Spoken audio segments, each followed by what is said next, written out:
હું તમને શું કહું, આજે મેં જમવાનું બનાવ્યું તો કેવું લાગ્યું તમને? એક નંબર હતું, કાંઈ ઘટે તું બનાવવા કાંઈ ઘટે ભલા માણસ. હા તો આપણે એક હોટલ નાખી દઈશ.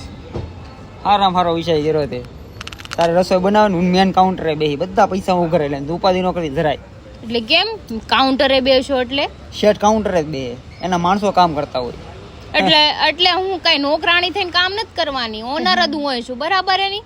તે રાંધવાનું તારે જ હોય તો પછી તું એમાં તારે કામ કરવું પડે ને. હા ઈ રસોઈ બનાવી દો, જે પણ માણસની જ્યાં જગ્યા હોય ને એ માણસ ન્યા જ બેવું પડે તો સારું લાગે. એટલે તમે ઓનર બનીને પછી કેમ લાગે આમ? શેઠ એટલે જેટલા પૈસા આવે એટલે બધા ખીચામ નાખીને પછી વહી જવાનું એમ? જાણે કેમ કોઈ હિસાબ ન માંગતી, સાઈડ ઉપરથી ઘર આવતો હિસાબ માંગે, કેટલાનું કામ કરે આવ્યા, ક્યાં વાપરીને આવ્યા, કેદી આપ્યો હામુ જોઈને બોલો. અલગ છે કેદી હિસાબ વિચાર કર લે, આપ્યો? હું કામ કરવા છું એટલે હિસાબ માંગશો. એટલે તારી ખુદની હોટલ તો મારા પાસે કેટલા હિસાબ માંગી શકતે હિસાબ? તો પછી તમાર કાઉન્ટરે બેવું હોય તો બેજો, હિસાબ બધો માર પાસે રહે. ક્યાં પૂછું છું? હા ખાલી પૈસા લેજો, વાપરવાના જ તમને રહેવા આપી દે,